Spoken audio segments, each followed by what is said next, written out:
because it says you go live at 8:01. I'm on this like YouTube stream, and it's nothing. It's not. Yeah, it's not live, or at least it's just it says it's waiting for us. Wait. Well, it went black. There we go. Here we are. It's me edging my head. just a little bit of a delay, maybe. Yes, for sure. Just in case we cuss there's nudity. Okay. You have no idea. You don't have no idea how funny that is, because that guy. I thought I was going to have one of those last night. Oh yeah, I tuned in for a wee bit. I thought I was gonna. I was actually trying to hurry because I really thought that was going to happen to me. I was like, "Oh boy, she's going to do it, isn't she?" A little flashy. Yeah, she was definitely. Yeah, she was definitely flashy yesterday. Ah. What are you talking about, dude?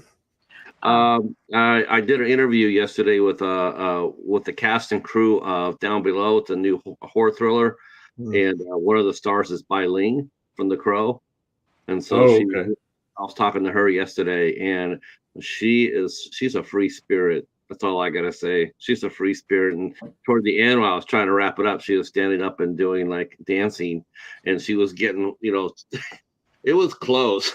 She's putting her hands down her pants. I thought, oh my gosh, she could do that. And then she's up to the top. I mean, she was in total control. But I was like, I really thought that she was gonna I thought she was gonna flash it. Hey, this isn't Crank 2. Yeah, I was like, oh, please don't do that. But she was very, very sweet. Cool. Very sweet. She's exactly what I thought she'd be like. All right. Where are we in this movie? Are we in Wales, or what country are we in? I think it's in England, though the director, Joe, I can't pronounce it. I didn't write down them. Marcantonio, that's what it sounded like to me. Marcantonio, yes. Yeah, he really wanted to set the setting in Scotland. He wanted to be in Scotland, but I think he ended up doing just England.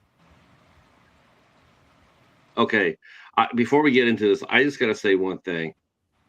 Man, when they this is one of the greatest assets they have when you film a film in England. How many of those big houses do they have? Those houses are so magnificent. Yeah, that one was pretty wild. Man, that house was definitely one of the focal points of the movie, and where most of the time is spent. But yeah, I know they have a lot of big. Okay, I was like, wait a minute, what year was it? So that was right in COVID. 2020. Yeah, so that's why there was only like a handful of folks. But that's okay. I still enjoyed. The movie was sort of like had themes of isolation, so it makes sense that there's not a big giant cast or anything, Right, it's perfect for the time. Well, yeah. So you'll get into your initial thoughts. Everybody could go around and tell what you think about it. Sure. I enjoyed it. I wasn't sure what to expect at first. I thought it was like he said, going to be a little creepier because of the cover and stuff. I was like, ooh, because I have one that's similar, but it's not that movie. This one, I turned it off. I was like, whoa, that got a little brutal in the beginning, so I'll have to try again. Right. That's definitely not the Kindred. I thought that's what I had when I pulled out that movie. I was like, "Aw, I don't own it." Yeah, I've seen that one. There's a little bit more going on in that movie. I think that I could tell. Than this one. This one, there's a lot of sadness and a lot of just isolation, I guess is what you would say. One woman's nightmare. Right. Being taken like that. She was getting it coming and going. I mean, first, first she's like no, and then once this happens to her, toward the end of it now, and then it's yes. It's like first you're saying no to the possibility of being a parent. You go from saying no to slowly, and thanks to them, which is funny. But thanks to to the two other people we'll talk about, her her outlook went from no to I want it. I want to I want my baby. And that was an interesting dynamic to watch too. But I thought this was a good movie. But I definitely saw it as a Lifetime movie. That's all I saw it as. It was well done. Had a tiny bit of suspense in it. The ending was really disappointing for me. But I thought, because I was waiting for the big reveal. I was waiting for Thomas to sprout wings when he had the baby and he was walking down there, and I expected him to pop wings out. That because they had the birds all throughout the whole movie. We're like, oh yeah, symbolism for what? For who? And then all of a sudden you see him walking down there, and I expected it, and I just thought that, hey, it's a good Lifetime movie, but I wasn't scary at all for me. No, it wasn't scary. Just a lady's tale of a nightmare. They were in love. That's the sweet part. Was their early and their relationship, and she was on the pill, so they had plans. That's why she didn't want to be pregnant like she was. But wait, we gotta see what Ben thought about this. What you think, Ben? I liked it, but it also kind of was frustrating. Mm-hmm. I think part of that was the intent, you know what I mean, of the filmmaker. Just like the whole screenplay was like frustrating. And I actually also watched it in sort of two different sittings, so it got a little disturbed in the middle there. So I don't know if that affected my sort of outlook on it. I thought it was interesting. I thought the stuff it was dealing with was interesting, but like for some reason, the second I saw that he was going to go in a stable with a horse, I was like, that dude's dead. I don't even know why. I just like, so right. Like, I feel like that was supposed to have a much bigger impact than it did on me. And I feel like there's stuff like that throughout the film that just didn't quite resonate, I think, the way that it was intended to resonate.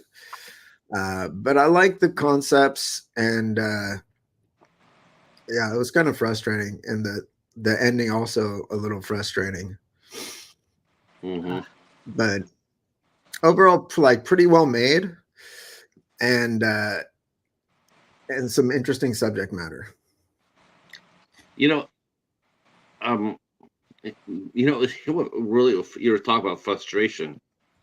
So what really frustrated me was I had watched Gothica a few weeks ago, the movie with Halle Berry, and I'm sitting here and I'm watching this. I haven't seen Gothica before I watched it again. I haven't seen it like in 20 years, 15 years, 20 years. And I was watching it, and I'm about like 3/4 of the way through the movie, I'm realizing one thing. I'm realizing that Halle Berry is is the first Black woman I ever seen to lead a horror film, like the lead star. And I'm sitting there and I'm watching Gothica again, and I realized that's the same thing. It's the same idea. It's like I can't think of any other leading lady that's ever led a horror movie. And so when I got this movie, and I saw that our leading lady was Tamara Lawrence, and she was going to be our lead, I got really excited because I'm like, oh, I got a movie I could sit there and say, hey, here's a leading lady in a horror film, and I got really excited for this. And I'm like, okay, this is going to be good. And then, it starts going out, and then it just hits that wall. And I'm just like, toward the end of it, I'm just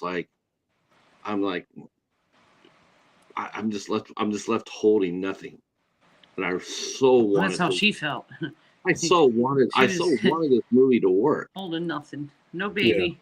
Yeah. I think it's meant to be frustrating though. But not only because the lead loses out, but also because like the shitty antagonist like wins in the end, you know? Mm-hmm. Yeah. The evil one. But I mean, I do feel like I feel like it was hinted at and sort of like, I feel like there was supposed to be a stronger twist, like where we go, oh shit, she really is crazy, or you know, or is she? But it's sort of like,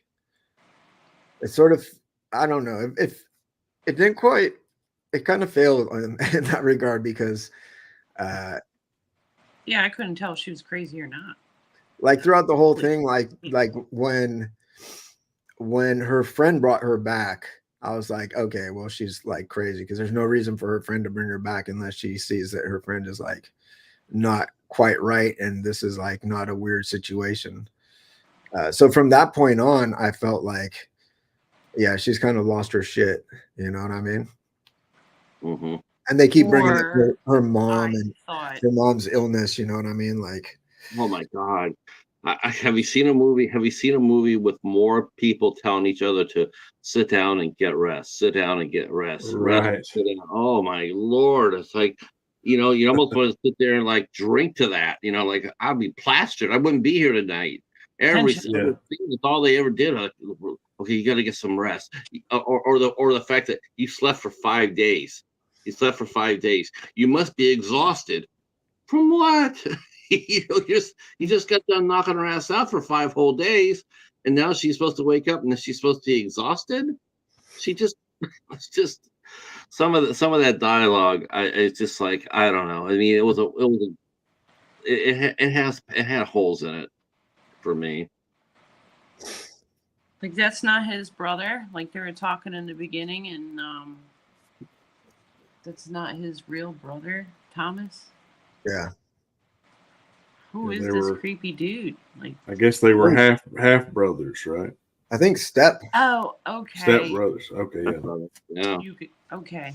The first one died, cancer, and the other one. The other one ended up in a field with a thresher, right? Got combined. Yikes. Bad They're luck. gonna go visit mom and tell her that she's pregnant. I wouldn't go there because you know she's crazy. Well, that's the thing too. Was before when she finds out she's pregnant, I mean she's like, that's not possible because I'm on the pill. She didn't want to have a baby. She didn't want it. Even after her Ben finds out, he's got all these plans, and next thing you know, she's sitting there talking to her girlfriend saying, I don't want it. Going to the bar too was a good. But I think it was more like she didn't know if she wanted it. Like she wasn't. It wasn't planned, and like she had sort of a plan. They were going to leave and go like do something, and like Australia. It was an unexpected, ginormous life change, So, but I think also a lot of that was colored by the fact that the father dies. Right. I mean, that's going to change her outlook on things, kind of, in some respects. I didn't, I was looking for that too. I was like, okay, will that mean that she'll be, that I think that's what it went from. She went from not wanting it slowly, slowly turns. But I think she was manipulated into wanting it by Thomas and the mother, because like I said, even after even after she had told Ben and Ben had told his mom, again, she's out there with her friend saying that she doesn't want it. And she's not even saying, I don't want the baby. I don't want the baby. She's saying, I don't want it. And then, to be fair, Ben didn't tell his mom. The doctor told Ben and also told his mom. Well, yeah, that was the thing. First thing it was like struck me as wrong is that when she saw the doctor, you know, he shouldn't have told anyone else. You know, I thought first like patient doctor confidentiality, like unless she said, "Hey, specifically, you can tell these other people." But it's like he tells the mother first, and the mother tells Ben. So it's like it's just because she was like, "How do you know already?" She didn't understand how he could already know. Yeah, I mean that's pretty shady, but also that was like the UK. Who knows what the doctors are like over there? You know, yeah, with the laws. I guess I just. I mean, the doctor was a shady character from the very get-go, especially because this is like a super fresh fetus, and he's like, well, you know, from the very beginning, like I think we can all agree, like the baby is the most important thing. It's like not really, because like what if that, you know, like 3-week-old fetus or something is going to, you know, I'm not trying to start a political conversation here, guys, but there are a lot of situations she where said she wanted to know her options. Yeah, he seemed like for her to bring up the idea of not keeping it was like just like how could she even consider that? But it's like it's not the doctor's place to tell her, you know. No, it's her. It's her decision. Her decision. But I mean, even I don't really know what it's like in the UK, to be honest with you, as far as like abortion goes. But I do know that there's just as a doctor with like there's like the baby's not always the most important thing, you know, depending on how far along it is and what risk it is to the mother, you know. Yeah, that's pretty important. Yeah, I mean, now they got to tell the crazy mom. Well, before that was when they told her they were wanting to move, though, right? Before they even found out about the baby. So she was already upset that he was talking about leaving. Saying he's going to steal her grandchild. She was like kind of like a psycho narcissist bitch, to be honest with you. You know. You know, no argument for me, Ben. Yeah. Here either. Yeah. Margaret she was something else, and that actress Fiona Shaw that played her. It's funny. It's great. I've seen her in other roles, and she's good at playing these kind of offbeat characters. She looked familiar, but I don't know what else I've seen. I saw her in the 4th season of True Detective. She had a role in that. Okay. I saw her. She played Petunia in the Harry Potter films. I think she's Prime Minister in the movie Pixels.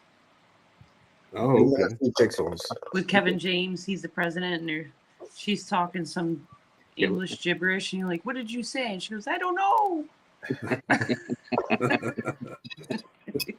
don't even know. You know what? How is it every time you watch an English movie and you need to put on the subtitles just to understand the English they're speaking?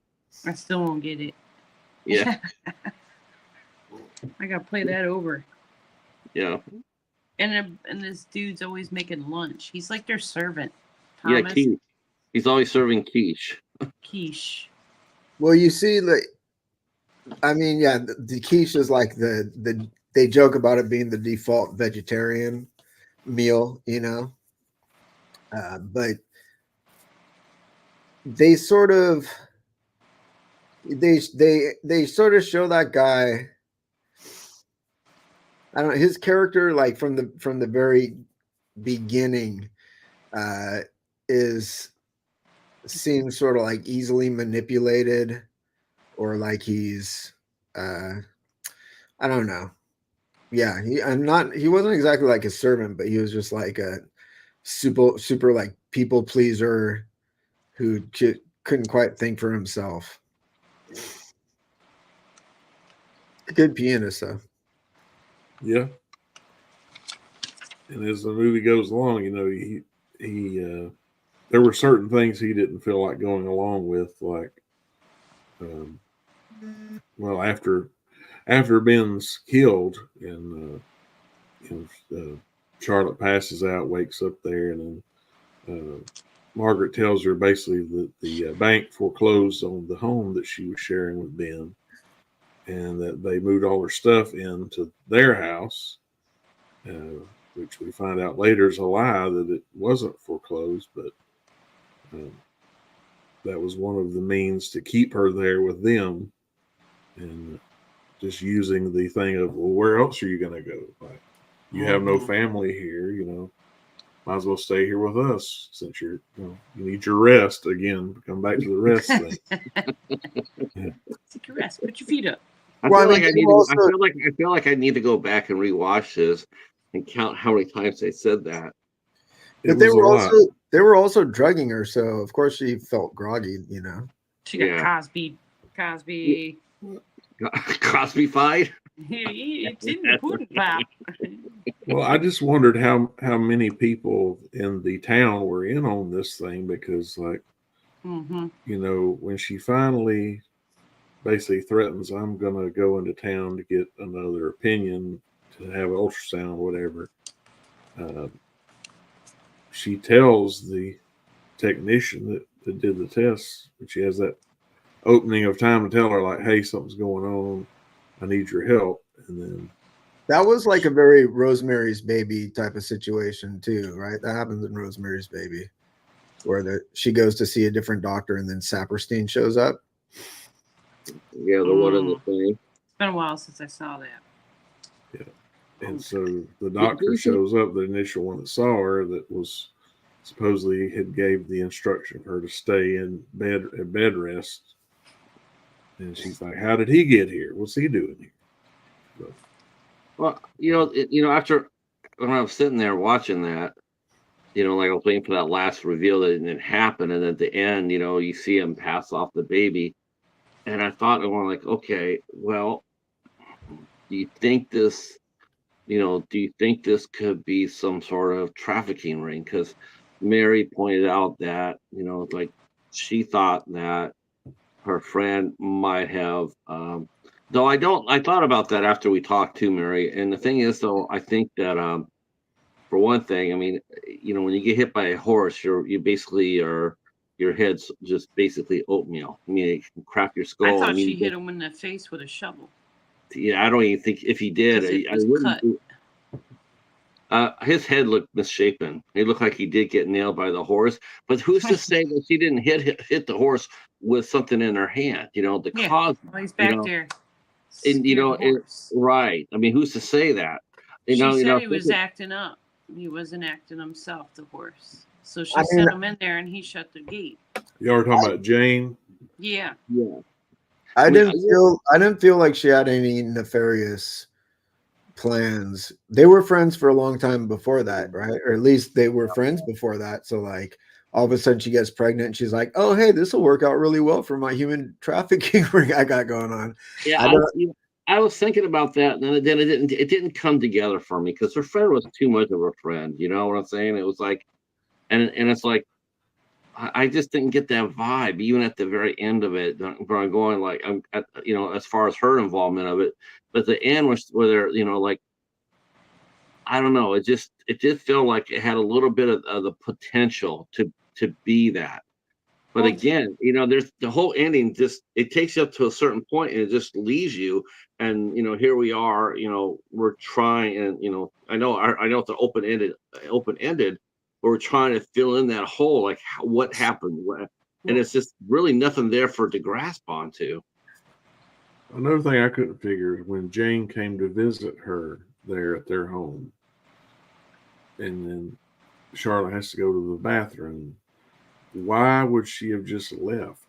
And Charlotte even questioned that. It's like, you mean she just left? Like she didn't wait on me to get out of the bathroom? That's what I'm saying. It was weird. Yeah. Well, my initial thought was, if there's something nefarious going on, Thomas must have killed her. Is what I initially thought. But then it was like, no, he didn't hurt her. But why did she just leave out of the blue? Because he told her that she shouldn't be disrupted. She's having a lot of hard time. She should rest. That's why I was like, so was Jane in on it with them? I don't know why she would have. Because she left, and then later she brings her right back to the very home she escaped from. So I think her friend, I think ultimately what happened was the family was shady pieces of shit, but also she went psychotic, you know, with the whatever the prepartum psychosis or whatever that her mom had had. Postpartum psychosis, yeah. But it wasn't post, it was like pre. It was like pre concurrently partum. during. Yeah. So but like I think it was like a combination. So my guess would be like her friend knew that she was in a weird spot, you know, and then they said, look, she needs some rest. So she's like, okay. Because her mom was crazy. Yes. She thought she was turning crazy. Well, if you're seeing But we random never really birds, got- I guess so. But we never really got into that. You know, all we got told was, you know, that yeah, you had a little bit of history, but that's it. They never went into it at all. And it's just like it would have been, more interesting to maybe have Jane go and you know, try to help her friend out and find out how deep her friend's psychosis was. Because I mean, the only way we knew it was happening for her, and I think it was triggered by the gaslighting. The gaslighting triggered her psychosis. Yeah, who knows? I mean, could have been the narcotics with the gaslighting and the hormones with the family history and whatnot. Probably just like the perfect storm or whatever. Yeah, Well, like or the scene where Charlotte wakes up, she's kind of groggy, and I think she knocks a glass off, cuts her hand, but she sees the doctor talking with Margaret. Was that a hallucination? Did it really happen, or it really happened because she had a cut on her hand? But they didn't say anything, like they didn't know why she cut it. They tried to act like, oh, I don't know, how could you cut your hand? Didn't they? They kind of made her seem like she was kind of kooky or something, or they gave her a different explanation other than what she saw.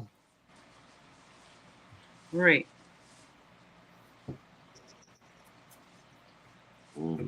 I didn't know, but the What's whole up with the crow horses? thing, I was.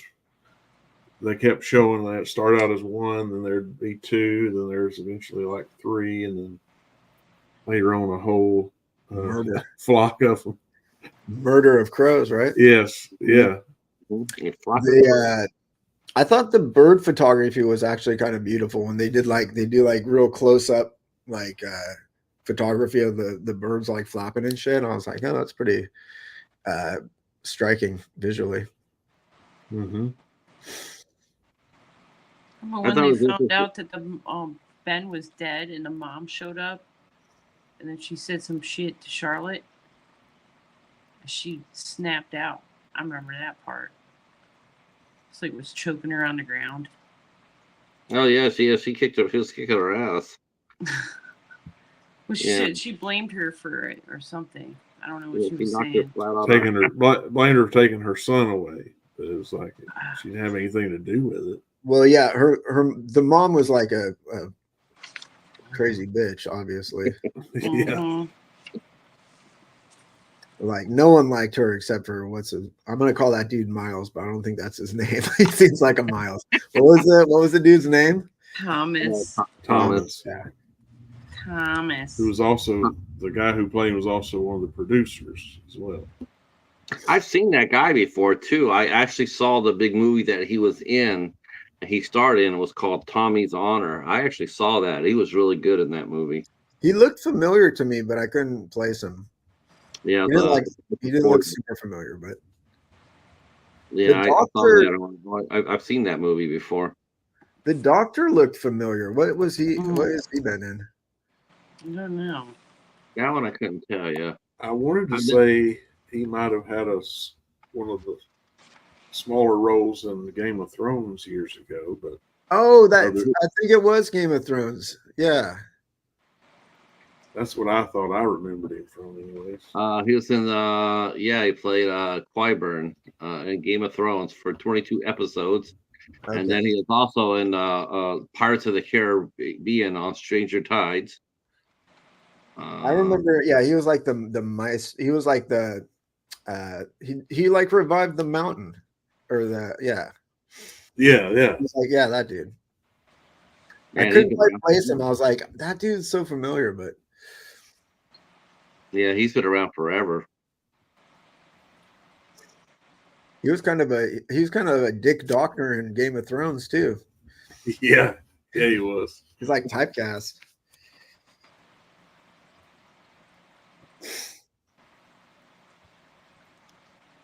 Yeah, and they drugged the shit out of her through this movie too. Yeah, the only thing missing was the pudding. That can't be great for the baby. Right. Now, Thomas eventually he admits to the drugging to her. Yeah. But that's when she's basically having a trick again to try to get out of the house. But he at least admits to that part. But the whole locking her in with the keys and all that was. I think they went to the well too many times with that. You know, like she would try to escape and they bring her back. She tried to escape and bring her back, and it's just like it got to be like it seemed like Mark Antonio just hit a wall as far as where to take his movie. At least that second time, Thomas was helping her to get out, to get to the doctor. But right. I mean, you know, he did try. I mean, I'm not really sure. You know, you weren't really sure exactly what his intentions were. Like I said, I was sitting there waiting for that. You know, I'm sitting here waiting for something to happen, and I'm thinking, okay, it's going to be Thomas. You know, he's going to be the devil here that's going to want the baby. And I literally was expecting him to break out the wings. You know, like a Lucifer, you know, type of thing. I kept on waiting for that because of all the damn crows throughout the whole movie. And then nothing. Then he comes over there and he gives the baby to, I don't know, you know, to a different woman. That wasn't his mom. That was a different woman. His mom was all locked up in the house, and he comes in with the baby and gives it to this. You know, then I'm thinking, okay, so it's human trafficking. That's, you know, that's very Lifetime, and you know. Well, no, she gets the baby in the very end. Huh? The mom gets the baby in the very end at the hospital. Well, how does she get down there? She got locked into the house. He locked her in before he took her down to the hospital. You think that like there's a permanent lock that can never be unlocked? No, I don't think her mom, you know, got out at all. I think her mom was still stuck there. I mean, we don't know how much time has passed between. Right, she could have been in a hospital, knocked out for a while. Well, here's the thing. I wouldn't put it past it because she did need her rest. But I mean, they literally hand the baby. The movie ends with mom holding the baby. Yeah. At the hospital. But like at the hospital, when she finds out the baby's been delivered, and they say the baby's with your father, and that why didn't she say anything to them about maybe having a DNA test? So like he's not the father. You'll do a quick test that could prove it, right? Why did that never come up? She was pretty loopy at that point. Yeah, I guess. I mean, but you know, they basically told her she can't be around the kid without supervision. So it's like, I don't know. I feel like he wants us just to believe she's just going to be like, well, okay, I guess I can't be around my kid. I just would think a mother would fight a little bit more than that. You know, like if he's clearly not the father, she would be saying, hey, let's do a test and I can prove he's not the father. But honestly, here's the quite honestly to me, it's like, why are you, you know, to me, to the woman, you know, to Charlotte, is like, why are you fighting so hard? You didn't want it. Why not just kick back, relax, and sit there and say, hey, I'm going to bring this baby up to term. And then if you guys want to adopt it, then she's able, she's able to do her own thing. You know, I definitely would have told them though, like, before that happens, you're gonna give me every single penny that you owe me for selling my house and you know, Thomas or Ben's inheritance and all that other stuff. But I mean, you know, seeing her at the end of the movie all distraught, it's like, but she never wanted it. So why is she so upset now? I think at the end of the movie, she like literally she's already reached her breaking point. She's like, she's not all there at that point. Mm-hmm. Yeah, right. To me, it's like I couldn't understand why. I mean, to me, it's like if they want it and they want to treat me like a princess, I'm all about that. You know, as soon as I have the baby, they can have it. I'll take whatever, I mean, the part about selling the house, that was, they have to make that up to her. They can't afford anything. The house was falling apart. The big house was. Yeah. But still, paint was seem real to want bad. it. The rugs were ripped. They seem to really want it really, really badly. So here's what I'll do. I'll go ahead and have the baby. You can have it. She can't sit there and say, "Well, I want it because it was the last thing of Ben." No, Ben was still alive and you still didn't want it. So you can't use that. And I'm glad that Mark Antonio did not put that into that. Did not make that into a dynamic, because that would have felt really ruined it, 100%. I think also there's like I've never been pregnant, but I feel like there's no telling. Like I feel like you just go through like a whole metamorphosis while you're pregnant. You get like hormones and like, I feel like once you give birth to a baby, it's different than just this sort of conceptual fetus that's like not even a human life that's inside of you somewhere. You know what I mean? Some people have problems though. Yeah, I mean, there's postpartum depression. Yeah. Concurrent. Like Brooke Shields had it real bad. She wanted to kill her kid. She was saying on an interview, she had postpartum so bad. It's like, oh, that's. I never had that, but holy cow, I can't imagine. Yeah. Well, I kind of got the feeling when she escaped that second time in the car, she has that moment where she looks over in the passenger seat and sees Ben there.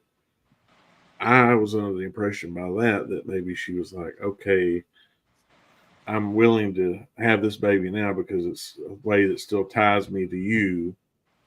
And that, so I think maybe she had come around to the idea of at least having a baby. She just didn't want to be with his family. But I don't know if y'all got that. Blame her.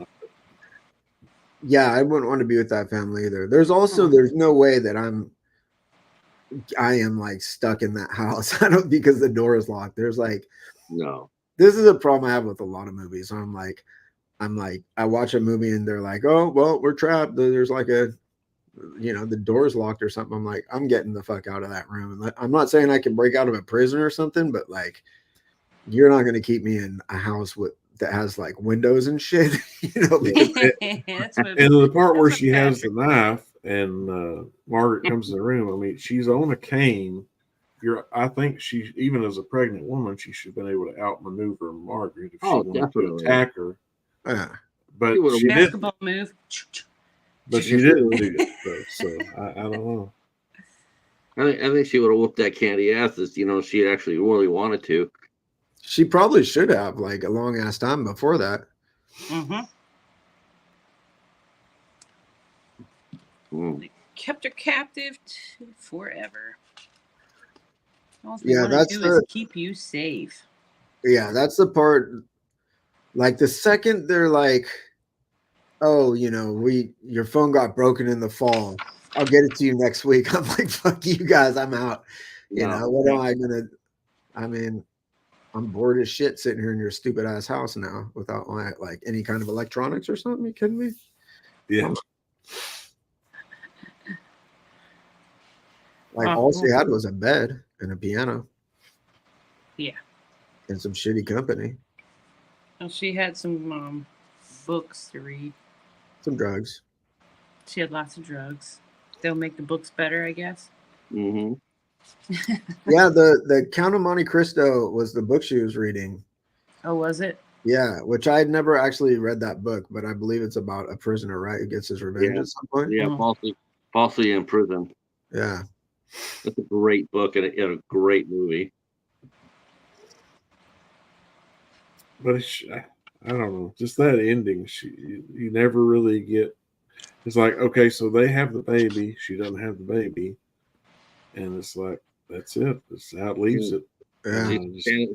They just have her standing there yelling, and it's like, wow, that's it. That's all we're getting. Yeah, she's like our protagonist goes crazy and loses, and the shitty people win, and that's it. Roll credits. Yeah. Roll credits. What's up with Hoss is picking up those 70 ending movies. Have you noticed that? Have you noticed that he picks those 70 ending movies, and everybody, all the good people always buy it at the end. I'm digging it. I'm just like, because now I'm thinking about what the because I really did when I watched the Den. I'm sitting there watching the Den. I'm going like, man, this is such a fucked up movie. The ending's so messed up. Right. Then I saw Bound to Vengeance going like, thank God I got something to say. And so now it's gonna have me doing this all over again. I'm gonna like, okay, I gotta come up with a movie that's gonna be like sort of like the opposite of this. Man, this is Dan. You pick up some. You do. I'm not. Like I said before, this is a good movie, but it's just not a good IFC Midnight movie. Not a horror, yeah. That's all. It's dramatic and a thriller, I guess. But I don't necessarily feel like it's the director's fault. It's like, the director is, it's not his fault. I don't think when during his commentary, he's not sitting there saying, well, all this spooky shit and supernatural shit is going on in this movie, because he doesn't. In fact, he's talking about how it's against that. It's not like Get Out and not like Rosemary's Baby, with the supernatural angle. The gaslighting part, yes, but not the supernatural, not the devil's son, that sort of thing. Not that at all. And so, I felt bad for him, because I'm sure, because people, we pick out these movies, when I saw this I got my copy over at Hamilton Book. And I picked it out. The first thing I'm thinking is this is the cover of it is and make no mistake. Let me see the cover of that. That is definitely a homage to Rosemary's Baby. My God, it looks almost identical. It does to the bells of that. It's the same buggy. Yeah, pretty much. And it's a different movie. Yeah, so they were just copying and pasting certain things. Yeah, they saw that. They saw the Rosemary's Baby blurb in the back from like, oh yeah, that's horror. Yeah, it's just they tried. I mean, horror is a pretty broad thing. A lot of people consider stuff horror that I don't necessarily consider stuff being horror, and so I'm never really like bent out of shape too much when someone says this is a horror movie, and I feel like it's not quite a horror movie. I didn't hate it. Well, you didn't know what was going to happen. You couldn't guess, I guess we'll go ahead and get your what you would what's a rating grade you would give to this at this point. What 5? We had to break down the middle. I didn't mind it though. I liked it. I liked the scenery of the house. It's beautiful. Yeah, that house is definitely a star. I love those old English homes. I mean, they're mansions beyond belief. It's just like, man, and they have so many of them. It's like, damn, these houses are just. And then you think about how much it costs to maintain a house like that. Like, what's the property taxes on? What's the water bill? Well, hopefully it's over there and they don't have to pay as much. Yeah, I feel like a house that old. I don't know. You think they have it's like. It was built before utilities, I would think. Yeah, how long? That would take a lot to rewire that. Holy cow! Margaret was complaining about how the grass looked all disgraced by the little cemetery. I was like, well, yeah, who are you gonna get out there and cut that thing? You need someone driving like a pickup truck. With Thomas out there, dude. Huh? Thomas will do it. Yeah, he was doing the gardening. Yeah, and he can make you a quiche. Yeah, over and over. Mm-hmm. What would you give this movie, Ben? I think it was actually I think the screenplay had some issues and stuff. I feel like the director could have been more successful, but I think it was had a pretty good cast, and I thought it was pretty well made. I'd probably be a little kinder. Probably give it like a 7, maybe. I didn't necessarily like it though. That was the problem. Yeah. But I thought it was perfectly adequate film. Better than average. Probably. I have to admit, I was watching this. I was really curious what Haas was thinking when he was watching this. Going like, I said, I feel sort of bad for him on this one. I feel like we need to give him a do over and have him come back and and do another movie because it's not. Haas can make this movie. Have to. Like, This is fine. Yeah, huh? This counts. It counts. I had saw the trailer and that was it, and I, of course, I didn't necessarily get Rosemary's Baby or Get Out from the trailer, but No. I thought there might be something there as far as like with the. I was expecting more like a supernatural type thing, and of course, it did not deliver on that. I mean, it was like it was a well crafted film, so of course they could put together a pretty decent trailer. Mm-hmm. But it was maybe a little mismarketed. But I also didn't take part in any of the fucking marketing, so like it was wasted. I don't have physical media looking at the box going like, oh, why isn't this more like fucking Rosemary's Baby or some shit? Yeah. You know. Well, I would give it a 5. I would give it a 5. I want to go down the middle too. Yeah, I don't want to go too high or too low. I figured. No. I like. I mean, there are certain things I did like about it. I Ben pointed out the acting. The acting was pretty good. I mean, I can't deny that. Location, the house itself, like I said, was a great star, and I think it really helped. And I really enjoyed the score for the most part. I thought, not the Dream a Little Dream, but the regular score of the movie. Even when the very first came on, there was a dark undertone. The music came on really low in the background, and it did. Yeah, it was tense. And it was very unsettling. It was very unsettling, and I did think it helped set the atmosphere for a little bit. So I enjoyed the score a little bit. It was like Chopin too, right? That they were playing on the piano. Is that what they were playing? I think so. Yeah, like one of his nocturnes. I give it a 5.5.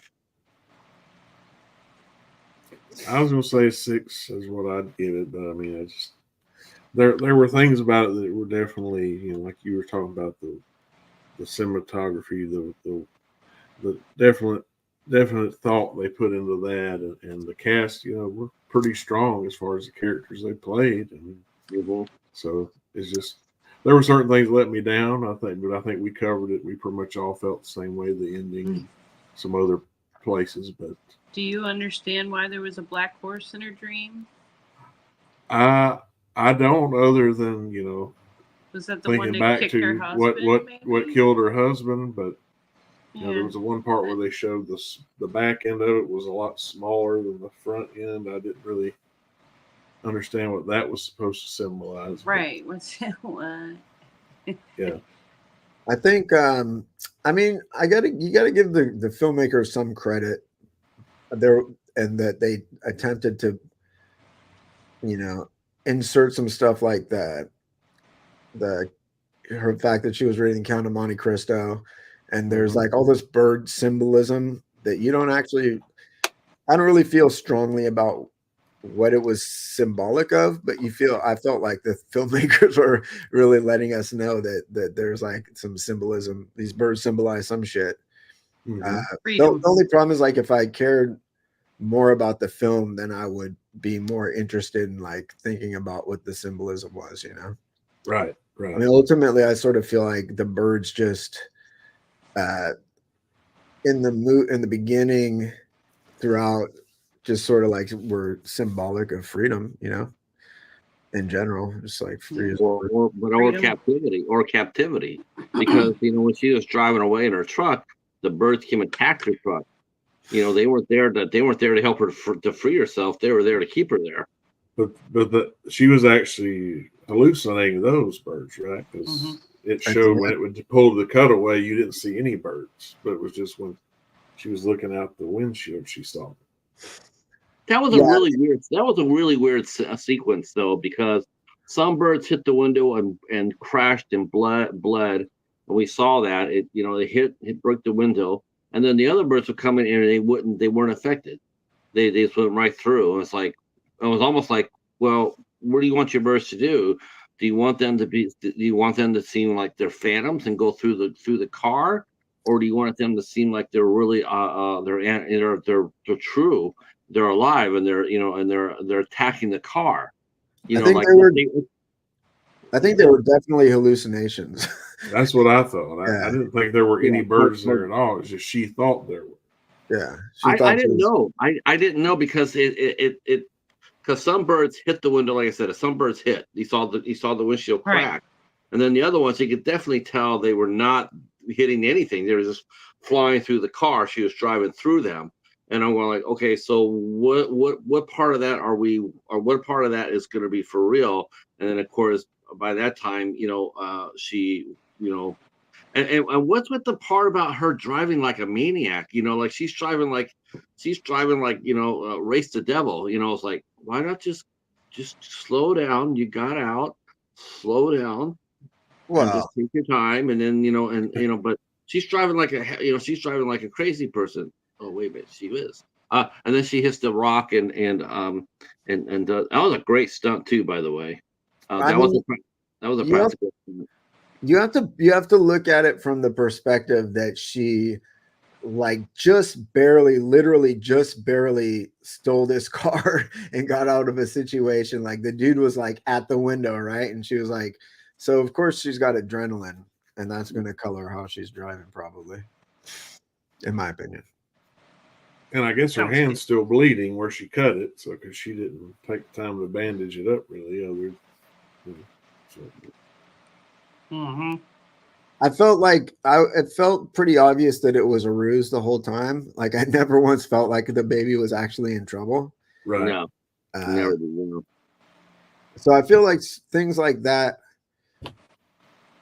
I feel like the director didn't quite. I don't exactly know how to say it, but I just wasn't convinced about things I think the director wanted me to be convinced about. So I feel like it was a little bit of a failure from a filmmaking perspective in that sense.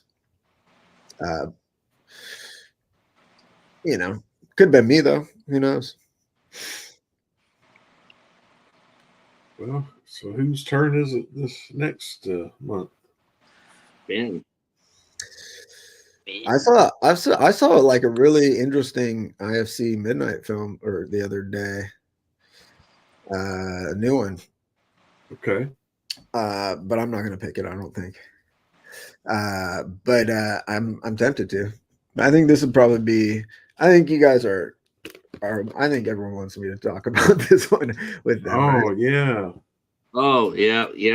Yep. It's such a good one. It's very good. I liked it a lot. I feel like we have a good conversation, and I haven't like rewatched this again lately. I've actually watched it twice, but yeah, that's a nice set from Umbrella there. Yeah. I have a suggestion too. I was thinking about this while I was watching the movie. I don't know if you noticed, like the last 3 or 4 of shows that we've done, we've actually done some pretty damn good numbers. Mary's pick has done really, really well. Bound of Vengeance did really, really well. I was wondering if, like, now we know that the movies that we're gonna pick, whoever's month it is that is picked and the movie they pick, I was wondering if you guys can make the banner for the movie within a couple of days, and even if it is just sitting on your page, like upcoming live shows, at least the people will see it, and maybe they can hit notification, notify me. That way it'll help promote the show a little bit, because I think we're getting momentum, but I also think that we could be promoting it a little bit better. And I'm not saying to, like go out like I do, but I think if we make the banner for the movie, like, okay, we're going to do Late Night with the Devil. So maybe you can just go over and make your plug for it and stick it on your page. So people visit your page, they'll see it. Maybe I could do that. I mean, I'm not saying I wouldn't do that, especially if you're asking me to do it. But also, like, no one's going to my fucking page. No one's like, "Ooh, what's Ben up to?" You know what I mean? Well, you know what though. But you know what though? Maybe something like that. Because my Instagram probably. I have more on my Instagram than. Yeah, and I got to do that. I got to do that better too on Instagram. I have to admit, I will do that YouTube. for every time that it is our turn, Mary. I'll definitely start putting it on Instagram. Did I show you what I got ordered? Art. Oh yeah. Art. I Oh, don't think you can see him. There he is. Very That's nice. the blanket. I got Well, the okay. blanket made. where's the cats at? They're all the way down. They're all over it. Yeah, Let's see. honest to God, you cannot see art without seeing cats now. Jeez.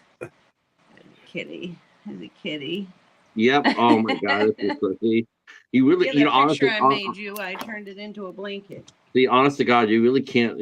Every time I see art, the first thing I think of is like he's a cat lover. He just cracks me up, makes me laugh. Aren't you Maybe scared of art? Isn't art scary? Isn't Terrifier 3 awesome? Yeah, but Art the cat guy. that's coming out this month, isn't it? October. Or next month? I want to say, Well, is it the 11th? Will that be the Friday it I think it's comes out? yeah. I think they've been having some screenings in some of the bigger cities, but Definitely people have seen it and reviewed it. But I have sort of not really been watching those reviews. Yeah, I don't want Right. to see it before you have it. You don't want to hear a review before you've gotten your own chance to check it out. Also, I feel like some dude's review isn't really gonna. It's better to go in and like with just my own expectations and not colored by someone else's. Yeah, I agree. There's some movies where I'm like, shit, I've been super curious about if this movie is going to suck or not, and I'll watch like a spoiler-free review just to see what people generally how they feel about it, and it actually will color. Like, I feel like there's some disappointment around Maxine, and I still haven't seen Maxine because of that. If everyone was like, "Oh, this movie was fucking the best of the three," then I would have been like, I would have already seen it. So who knows? Yeah, I'm still hoping I get a copy of that come through my library. I'm sure you will. You get everything. Man, this month was pretty good. This month's been outstanding. I won't be getting anything for quite a while. I'm not going to be driving around. We're just going to go to the grocery store and pretty much come right back home because there's too much pain here right now. We can't go anywhere. Are you? But you're safe though, right? Yes, we did. That's what's. It's kind of. I don't know. You feel bad, like. Well, it's not your fault, Mary. You didn't do anything wrong. Survivor's guilt. Forget that. I mean, you want to help somehow, but you can't. There's so many people helping, so it's best just to wait for the next one. Huh? See if Governor High Heels gets off his ass and helps the state. Yeah, he might. Let me show you my picture I made too. What a jerk. I haven't seen that. Yes. So long. I was gonna say if you do DeSantis with Governor High Heels, that'll be awesome. That's a classic movie there. Yeah, I haven't seen that one since the 80s. I don't think. All I need is this chair. Yeah. Ping pong mallet. I'm going to be watching a movie I have not seen again for like at least 20 years. I'm going to go as soon as we're done doing this, I'm going to go downstairs and watch Alien. You haven't seen Alien in 20 years? Yeah. I think I haven't seen it today. I didn't watch it today either. I just recently saw Long Legs, so that was. Did you like it? I did actually. I liked it. I thought it was definitely interesting and substantially different than I was expecting, but I did like it. Yeah. I don't know exactly what I was expecting. I think I was expecting something a little more straightforward, like Silence of the Lambs. I wasn't expecting. I don't want to spoil it for anyone who's like. But there's more. I was expecting spiders when I heard it. Long legs going like that's a spider. So is this going to be one of those giant spider movies? Eight-legged man. It's like all about. Centipede. It is all about spiders. So there's that. Yeah, it was. I definitely got enough of the caginess in it that I was expecting, so that was good. Did you know that daddy longlegs actually aren't spiders? What are they? They're not. They're Yeah. arachnids, but they're not like spiders. I learned that, so don't ask me like how or why I know that shit. Mhm. I think they're still poisonous, but they can't penetrate our skin. Too. Like, they can't bite us like the other spiders can. They They're can't do anything. Kind of bend. I've seen Paladin eat a daddy long legs before. I've seen him. He's building up his venom. They're from an order called harvestmen or harvesters. Mm. Yeah, he got harvested all right. Yeah. He said it was his birthday yesterday. He turned I said 15. I don't know why I said 15. He's actually 13. So but he turned 13 yesterday. The big one too. Are you gonna get him bar mitzvahed? I'm getting him massive treats. How about you, Ben? Now that you're back in the grind and got that familiar weight on going, any activity on the corgi front? No, I feel a little weird. Like I got a new motorcycle though, but I feel a little weird about just getting a puppy and leaving it at home all day while I go to work. Yeah, it's tough, isn't it? Especially with like a commute as well. You know, if I had like a backyard, right, I might get a couple dogs so that they were like hanging out with each other. But like, I just feel a little weird about doing it. Like when I got quilted, I worked for myself and I just brought her to the shop, you know, and I used to teach classes. I used to teach woodworking and I would just bring her to class when I had to. So she basically just went around with me everywhere. But then cats are more independent that way, you know, like you don't have to worry about that with cats.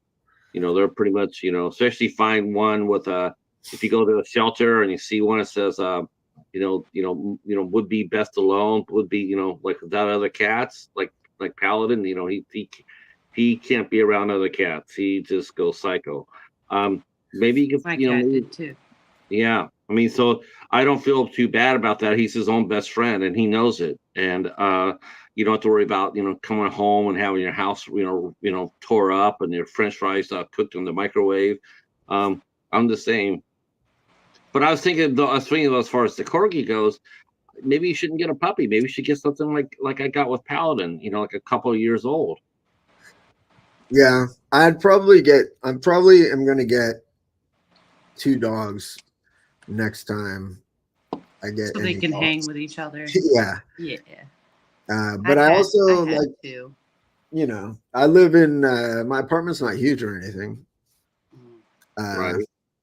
I mean, I suppose I could probably afford a dog walker, but that shit's expensive, man. It is. I thought about becoming a dog walker when I got laid off. I was like, I like dogs and I like walking. Like, what's the deal here? Those guys are making like fucking $1,000 an hour. So it seems like it, doesn't it? Especially in California. Yeah, I mean, like it's kind of like daycare, like, you know.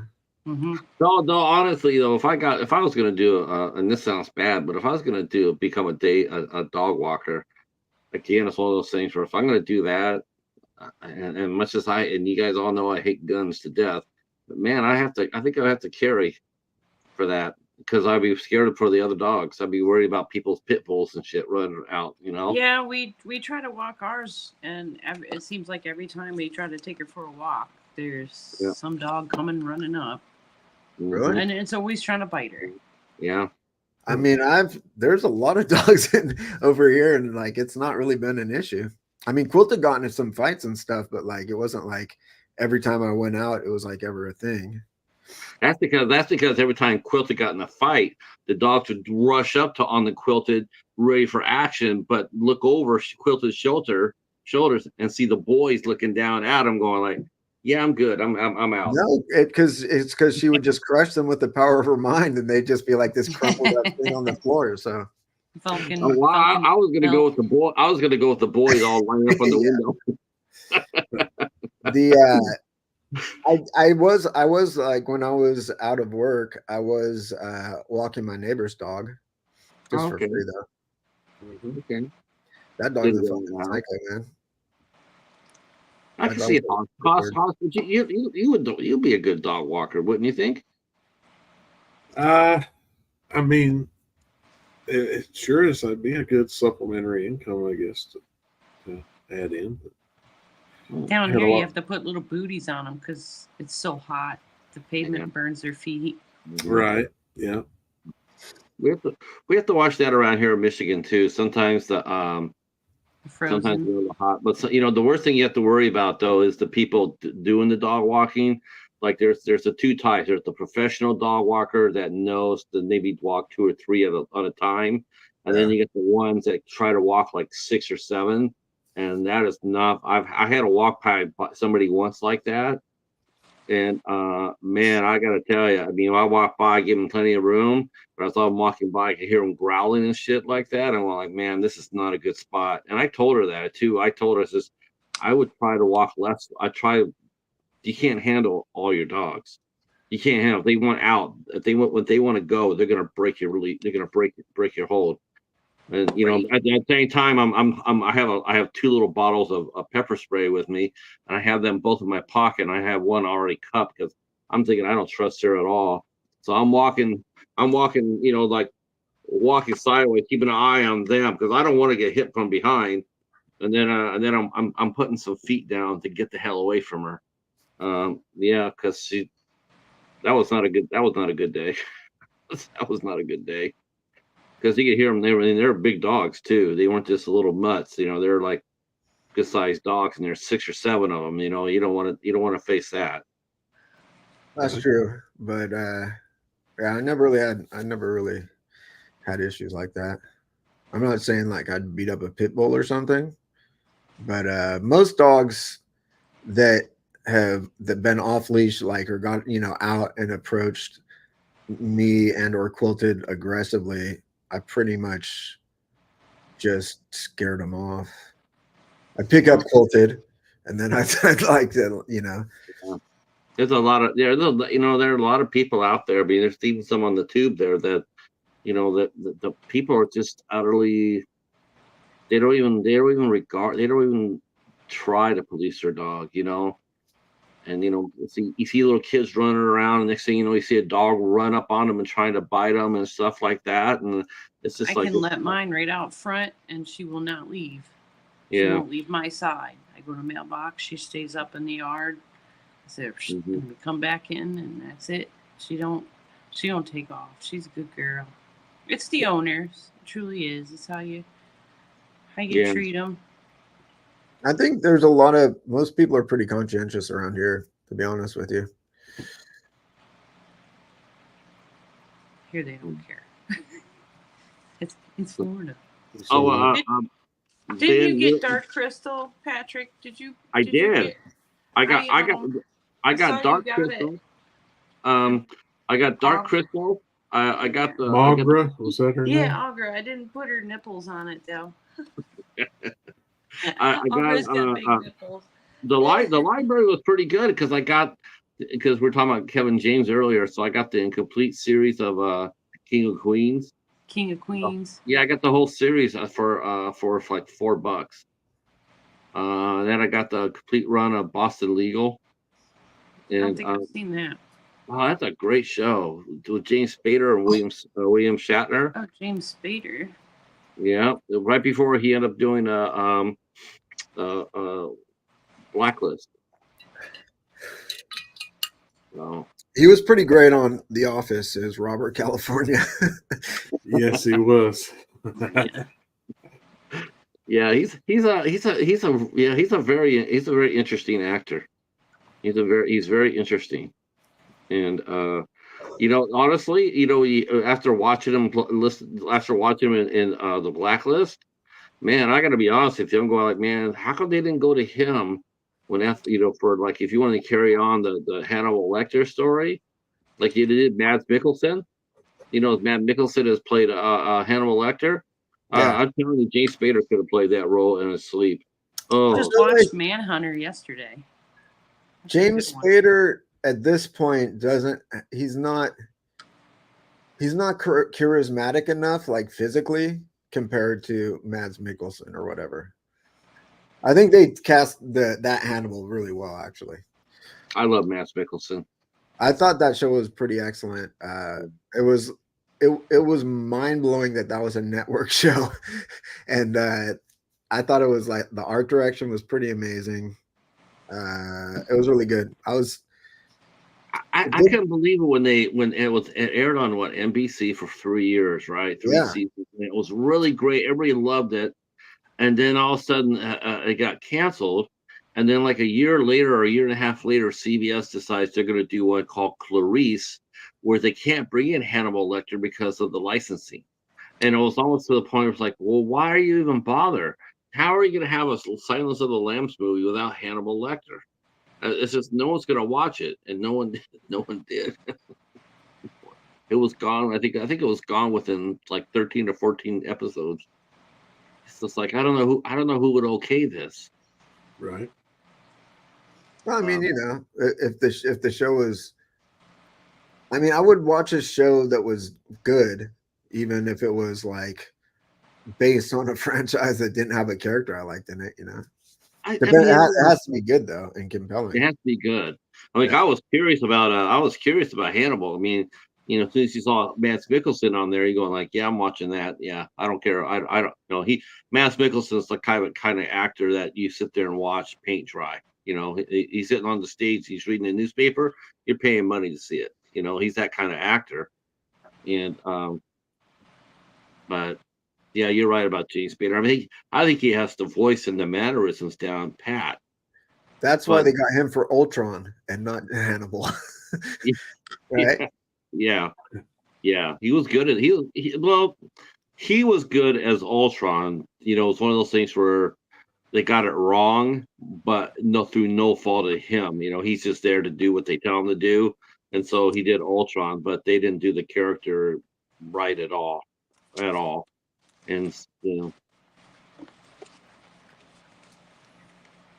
that's probably the least popular Marvel movie that I've watched outside of Guardians. Guardians was pretty popular.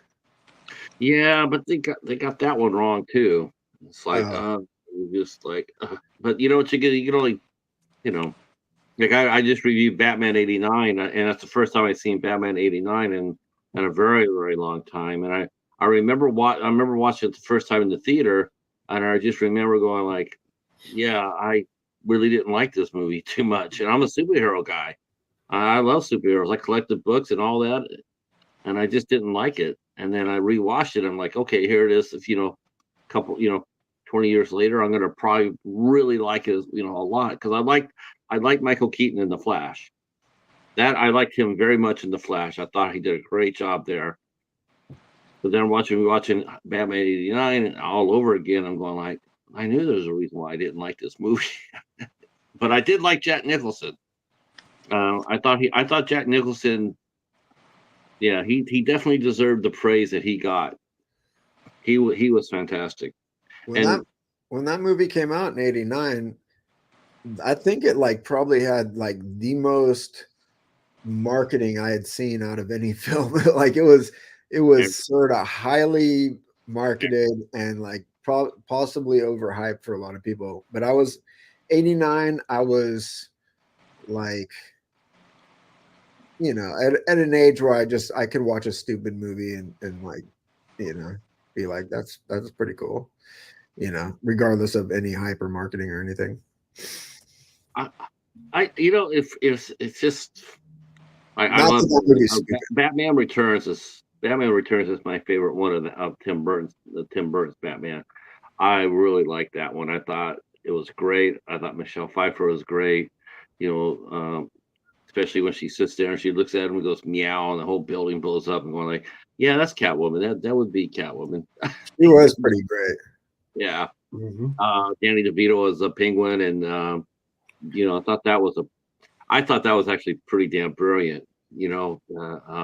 And they gave him that bitterness and anger, and I thought that was DeVito brought that out, and I thought it was great.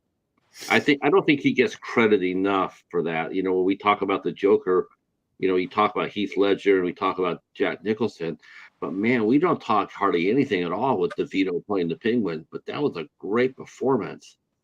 He was really good in that. Now Christopher Colin Farrell. Walken. Christopher Walken was a good bad guy in that one too, right? Yeah. Yeah, he was the bad mayor. Yep. Yeah. If my Batman doesn't have nipples, I'm not interested though. So sorry, guys. maybe that's the part. Maybe that's the reason why they haven't put Batgirl out. Maybe because of that aspect of it. Like, well, Alicia Silverstone was Batgirl. That's right. Let's see who's Ruby Rose was playing Batgirl. Is that the same girl who played in John Wick? Not sure. Yes. Is it? Oh, she's cool. She's cute. The tall, slim girl, the short haircut. The one that couldn't speak. That was her. Yes. I was thinking there's two girls. There was that one, and then there was the educator. That woman rules. Holy crows! Give that woman a movie already. The one with the no hair, she come up there and says, "I'm taking away the Bowery from you." I am the Bowery. No, you're not. It's like, damn. All right. So would be the 27th then when we do the next show. Late night. Yeah, Late Night with the Devil, and then Mary Wilson will get. I think you get November. You sure it's me? Is it me or me? Oh, it can't be me already, is it? You sure? Holy cow! Because I did the Cured. Oh yeah, you're right. It will be me in November. Holy cow! All right. Well, I got something ready for you boys and girls for come November. We're gonna go a little different direction. I'll tell you that. But you'll like it. You'll like it. Transamerica. I actually have that movie. I do too. I got it in one of those mystery boxes. I'm like, okay. Those mystery boxes are amazing. Have you seen Mary's videos for that? For her unboxing her mystery box? I got ones without covers and ones with covers. It was a lot cheaper to get the ones without covers or slips or anything. So now I got to get those little paper ones. It drives me crazy they're not in something. Yeah, that was really. Yeah, he could at least put them in. They worked good. The last one worked good. They all were nice. The one with the boxes, that mystery box was kind of. How much Shirley Temple and shit do you need? Lucille Ball show.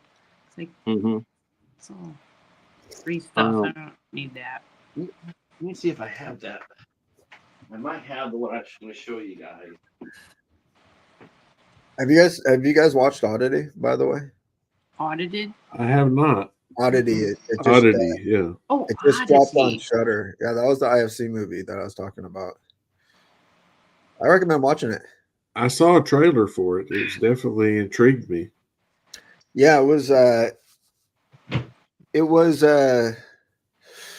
pretty. It was an interesting film.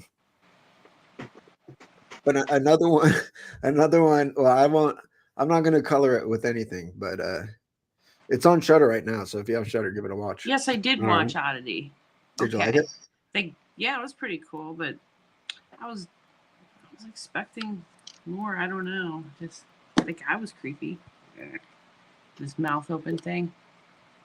Oh. So I'm going to go back to a movie that I watched. This is one of the earlier ones I got. And this is absolutely a terrific movie right here. It's not necessarily IFC Midnight, but it is a corker of a movie. And it's called A Perfect Day. And it has Benicio del Toro, Tim Robbins, Olga Kurylenko, Melanie Cherie, and Feja Stukan. This is a fantastic movie. And one I think you guys Del Toro. I like Del Toro. Yeah, this is a great movie right here. Was he in The Wolfman? Yes. He was. I like that Wolfman. That was a good. So that's a peek at November then, huh? I said that's a peek at the November show. That'll be peak of November. Yeah. So, and then Mary gets Christmas. Yep. And that'll probably. I was looking at Desolation. I like that one.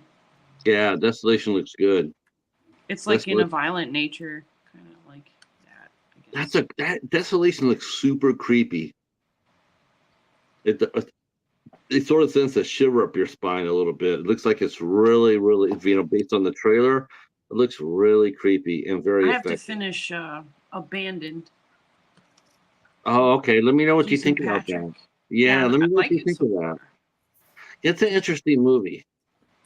You're gonna have a sense of deja vu at the end of it, but it's a good movie. That's actually the very first IFC Midnight movie I ever bought. That was the first IFC movie I ever bought. Was The Abandoned. I was streaming it on Tubi. I think it's free on Tubi. Man, someone's biting me. Bastards. And then a movie that I've watched before, but I don't think we ever talked about it on here. It's called The Dead Room, and that was the first movie. And it was really weird before I met any of you guys. When I did my blog, the first movie I reviewed for A24 was Remember, and the very next movie I reviewed was The Dead Room from IFC Midnight, and this is years before I got on the tube. So Dead Room. That's a good one too. I've been thinking about bringing that one back too for a good talk. I think you guys will really enjoy that one. It has a really interesting twist. One you won't see coming, but it's very different. Yeah. I was going through my books and I found Friday the 13th Part 3 in my books. It's old too. Look at that. It's turned yellow. Yellowish. He's a sexual predator in this. Yeah, it's weird. Yeah, right. Well, I don't know. I haven't read the novelization, but in the movie, it's real weird between him and Chris. Like, she's like, I just don't remember what happened, but like, it's pretty heavily implied that he like raped her or molested her somehow. Right, and it's like, what? And the fact that like she didn't die is just like, and my parents, it was like that whole thing is like a weird Gremlins. Like my dad died in the fucking chimney, like side story. No. It was like pretty weird, but it's pretty weird in that regard. And then I got a little goodie from is it Temu? I think it is. I don't know if you can see it. Yeah, it's like one of the little lightning. Yeah. Okay. It's pretty neat though. It's battery operated too. It's like, oh, this is gonna be good for Halloween. Is that one of those Tesla lights? No, I saw one of those. Those are like $50. It arcs off of it. No thanks. Yeah, just a little cheapie I got. How did you do? Did you get any figures this month? Did I get any figures? No, I got like a bunch of second sight releases because I sort of stopped collecting everything when I got laid off, and then I was like, oh, but I pretty much I bought like 5 or 6 second sight releases. Yeah, I knew they had quite a few that came out here recently. Yeah, they seem to be the flavor of the month now. What do you mean? Everybody's collecting second. They had a hit. Did you get the Hitcher release they put out, or? I did not get that one yet. Okay. But I think the last one I got, the most recent, was the You're Next. You're Next, yeah. That's. But I stopped collecting Arrow. Arrow kind of pissed me off because they just kept releasing the same fucking limited editions I already had with a different disc in it. Mm-hmm.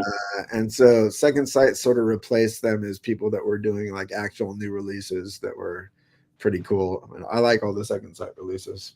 Mm-hmm. But yeah, what else did I get? I feel like I got something, but I can't remember what.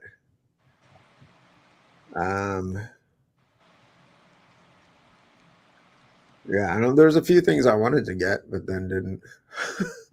Because I don't have that much space anymore. Mm-hmm. And so I gotta keep it.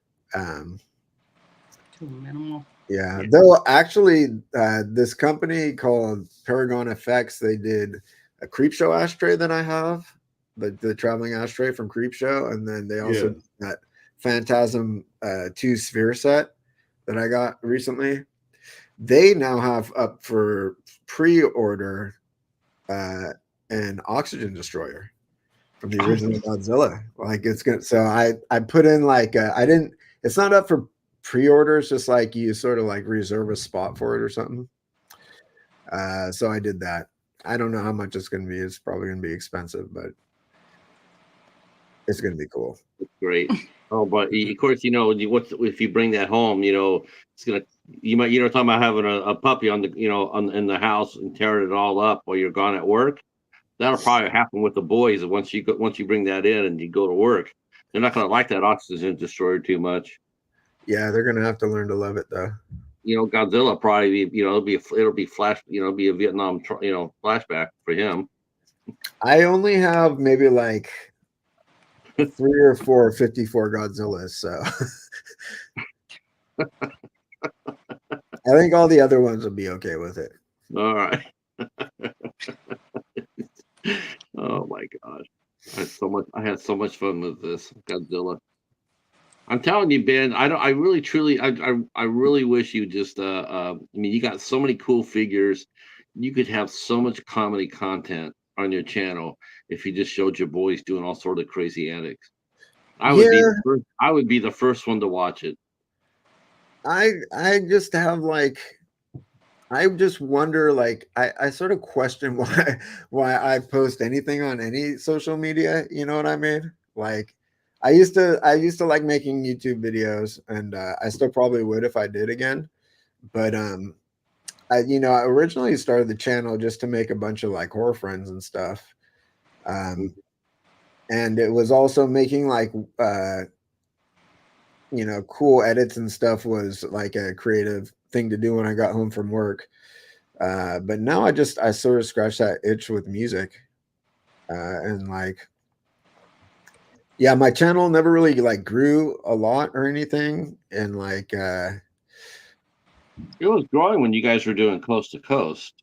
When you guys were doing that, your channel grew because people would see you every Saturday. Yeah, maybe. That's where I saw you. Yeah. I mean, I guess like I was up late taking care of my husband, and then because he was sick, so I'd tune into you guys late. Yeah, I mean, when the 4 of you guys would get on there, you, John, Mark, and Cody. I mean, it was awesome.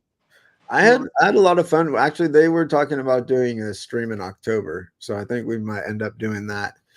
But like, I'm checking this out now because it's sort of like demoralizing when you like put out a video and like no one watches it. You know what I mean? Mm-hmm. Yeah. So like when that happens a bunch of times, like let's see. But we just keep going on. I mean, look at our show here. Look at our show here. We come here, we do this once a month, and we have a lot of fun with it. And honestly, I'm so much more into just hanging out with you guys, talking, IFC movies and whatnot. I don't even think about what people are watching or not. I hope that people come across us, that they'll see 4 people having a great time talking about great movies. This is different than making. This is like hanging out. That's why I'm saying like, if I made like a banner and put it on my channel, I'm like, no one's gonna look at my channel, like. Well, I'll tell you what, Ben. I tell you what. You're gonna see where your number is tomorrow. Look, you got 3 people right here, and you got 3 people right here. Man, you start putting you start putting some stuff out. Get it going again. Man, I'll be happy to push you. I mean, I push everybody, and Mary knows this. Mary knows this from me and in my group. I push a lot of people. Oh no, I know you do. I mean, I'm not afraid to do that. That's a lot of fun. Like as soon as this one's over with, I'll take it around, put it, and I'll push it in my group. Like, go check out our latest IFC MidKnight, because and we'll have fun with it. But yeah, I mean, I've always been open to do a Saturday if you ever, because you and I have done a few Saturdays together, and you know what, I'm not even so adverse as to suggest that maybe we ought to, maybe we just could do it just a chill stream, just the four of us, when people don't expect to see us on a Saturday, and we could just talk about some other topic. I'm usually down to stream like Agoraphobe. Do you know who that is? Do you guys know Agoraphobe? Yeah, I believe so. Yes. He just messaged me and asked if I wanted to do like a TCM anniversary stream because I did pre-order that stupid ass the chainsaw thing. Yeah. You know me, I just had to. That's my fave. It's dark. Is that Dark Sky Films? Yeah. Yeah, Dark Sky. It's I don't know. It was kind of expensive, but whatever. But yeah, no, I'm usually down. I think that's the first time that Dark Sky has gotten into a release like that. Most of the time Dark Sky just does independent films. They're on the same level as IFC and Arrow in that respect, but nobody really knows who they are. I think the one Dark Sky movie, and even then people probably wouldn't know it, that was Dark Sky, is probably The Innkeepers and House of the Devil. Yeah, House of the Devil was excellent. Yeah, that's Dark Sky. No, I mean I'm familiar with Dark Sky, but they did. This is like it's kind of like a weird deluxe release with like a replica chainsaw that comes with some new special features apparently. TCM. Yeah, I think that's the first time they've done something like this for them. Yeah, well, I think they did one other one. I can't remember what movie it was, but I heard someone talking about it. It wasn't quite horror. I think it was horror adjacent. But I can't remember. But yeah, dude, I don't know how many fucking times I own Texas Chainsaw Massacre. I have it on 4K at least. I think 3 different times. Did you get the Black Maria set? Was that DVD? I didn't actually. I never got that one. I have the Second Sight set. I have the Midnight Factory media book, 4K media book. I have the Turbine 4K steel book. Mm-hmm. You seem like everybody had that Black Maria when it came out. I didn't get it though, but then like, dude, when Trick or Treat, I like the 6 scale figures, so like, I just like that size. And Trick or Treat Studios came out with a part 2 Leatherface, a part 3 Leatherface, and then a remake Leatherface. All sort of came out at the same time. And I was like, God damn it, do I have to really spend like $600 worth of fucking Leatherfaces now? And I ended up not getting any of them, but I was like, God damn it. Collector issues. We have to make decisions sometimes. First world problems. But no, I do remember the Black Maria, and I remember how popular it was when it came out. I tell you, the one big set that I see everybody have, and I do mean everybody. I think even the people that aren't exactly like like they don't acknowledge themselves as big collectors or whatever. And in fact, I even have this one, and that's the Shout Factory Friday the 13th. Man, and then I guess they're redoing it again.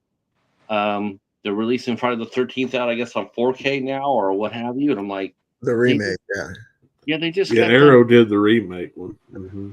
Yeah, but they just kept doing that. That box set is like a couple of years old. It's not that old. That one didn't have the remake in 4K, did it? Maybe it did. No, it was strictly all Blu-ray. Yeah. Yeah.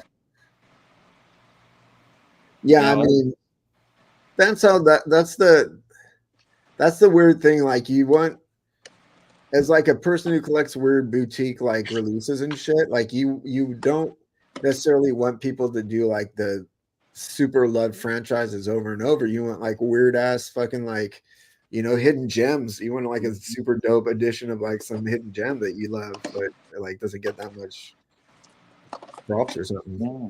I'm down with that.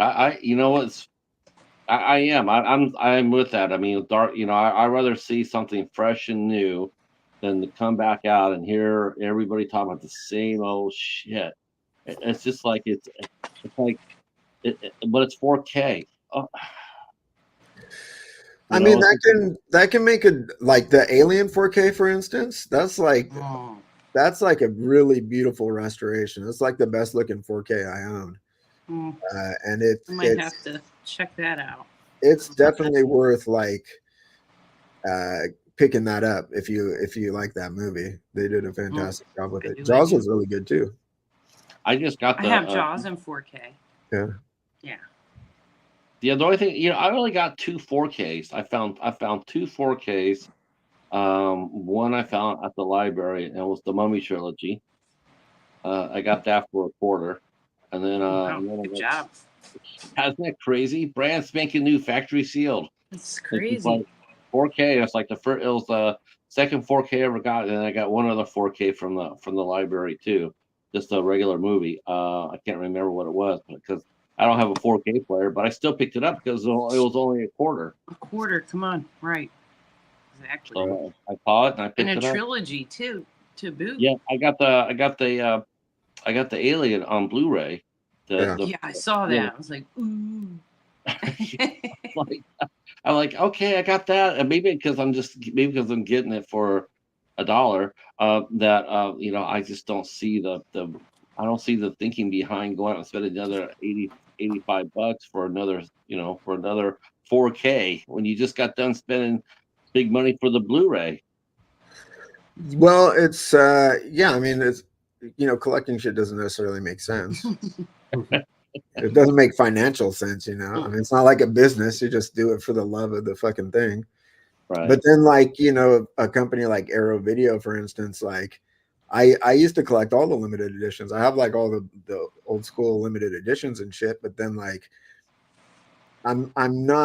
I feel like they're trying to make me into a chump by releasing the same exact thing with a different disc in it. And so then I'm like, fuck you guys, Yeah. Yeah, had me and you lost me. Yeah, that's a boutique label, so that's their whole game. They always come up with, an extra this or that, and like you didn't have this, and then people have they have they get FOMO, and then they go there and they they jump in there and they get it, and you're like, didn't you already have that already? Yeah, but I didn't have it on a steelbook. Well, I mean, how many discs can you stick in your player and play at the same time? I mean, last I looked, you don't put one disc to play, to play. So, if you already had it. I mean, I saw people, going off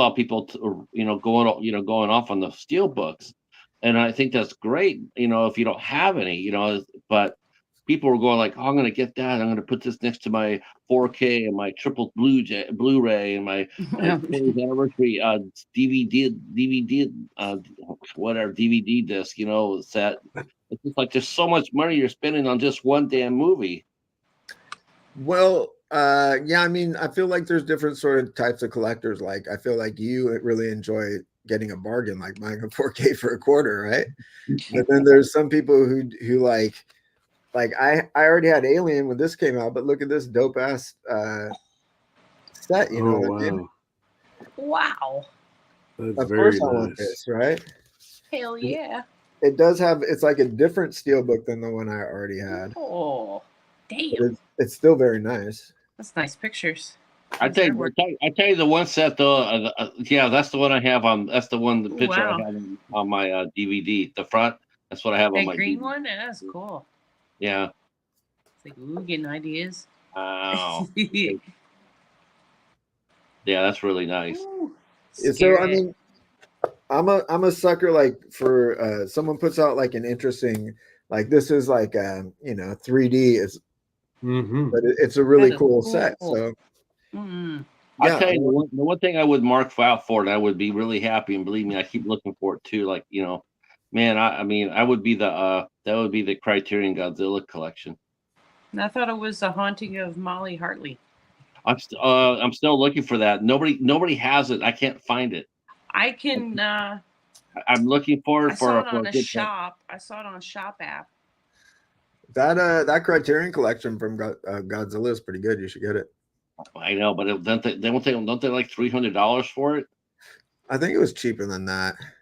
I think when I looked at the last time, I think I looked at the 50% off. I think it was on sale for like $149. I still think they're charging $3 for it. I bet. Let's see, Criterion. I bet you could get it for pretty cheap at this point. Quarter per movie. Oh, your movie sold out. It was $1.99. What does Molly Hartley? Yeah. Where was it on sale at? On Amazon? It was DVDs for me. Oh, I don't know that one. It was on Shop app. Okay. It was $1.99. Wow. Yeah, I guess it is kind of expensive. There's one on eBay for $150 though. $150. But it's like in all honesty, that $150, that's probably I mean, I probably do about $20, $25 per month on the library. Probably less than that actually. Yeah, see, something like that, I could finance my library run for a year, and I just that's just how. But it's also every Godzilla show a film, I mean, I would love to get that just for my boy, Now I know that you have this Midnight Factory. You got the same. I have the same one, the Halloween collection. Yeah, the one that I don't. You spent money on that, dude. Yeah, I spent money on that too. Yeah, I spent that. I have a few sets now. Now I have a couple of sets. I got the Friday the 13th. I got the Halloween. I got Buffy the Vampire Slayer. I got steel books that I got from the library. I got I think I got 12 or 13 steel books from there. So I mean, it slowly comes through. I just got a Vestron last week. First time I've seen a Vestron come through the library. Waxworks 1 and 2. That's the first time I've seen that come through. That's a good set. Yeah. Yeah, I was pretty happy with that. And of course, you guys know I got the Alien set from Blu-ray. That was that was insane. That was I have to admit, that was insane. I didn't expect to see something like that there.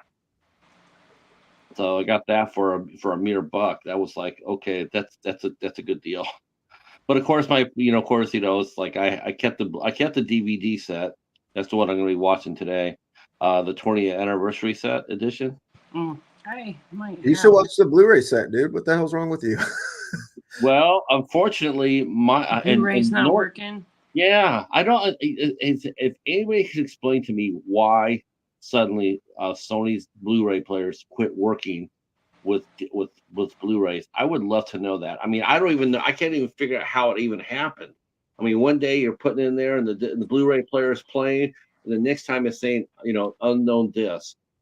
And I mean, is that universal issue though, or is that just a problem? Did your shit just break? No. I put in the same player. I put in DVDs, and they work like a charm.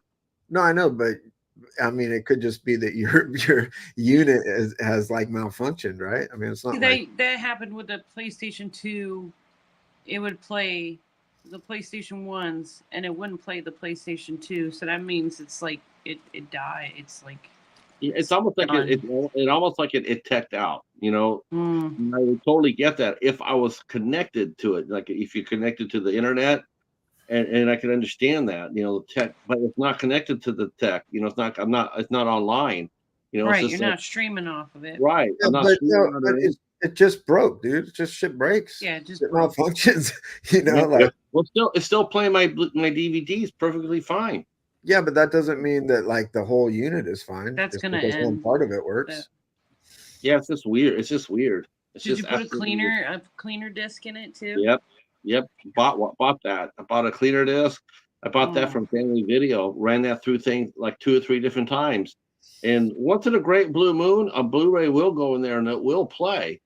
But it's almost like it just aged out. It's just like it's so weird.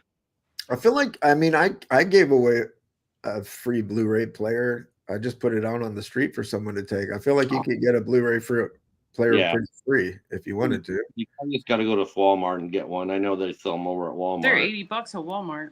Yeah, that's a good deal. And that's refurbished. I mean, could? Well, I don't know. Like, isn't there I like? tried to get one at the thrift store, but they didn't have any. It's like somebody's like buying them all up. Yeah. Yeah. It used to be see a lot of VHS players. You don't see those anymore. I bet you could probably go on eBay and buy one for like cheap as fuck. Yeah. I want to get the one I had. I had a burner. I know that DVD VCR burner, and that died. Yeah, tech is just made with a limited lifespan. You know, they make. I remember reading about Acer's computers, like they said, desktops or laptops. They said, well, Acer's are built they're designed and built. I mean, think about it. They're designed to last 5 years. I mean, they're designed to. They want it to fail after 5 years, so you have to go buy another one. Same with phones too. Well, now, guys, of course, I'm working in reliability now for fucking phones and shit, and I resent your take on this.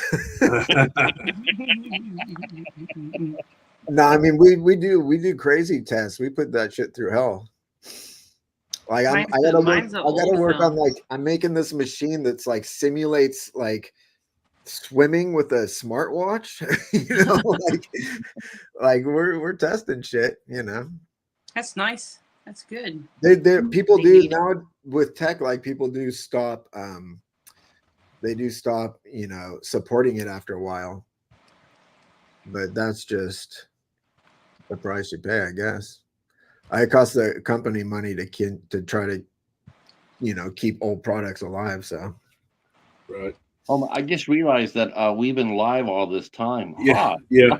I guess I need to go ahead and end it out, huh? Okay. Yeah, I got to edit this one. Sorry about that. I mean, no. Like, why? No, I'm sorry. I'm sorry. I should have said something sooner. I didn't realize they were still. I figured this was just part of the hanging out part after. It is just part of the hanging out. It's an after party.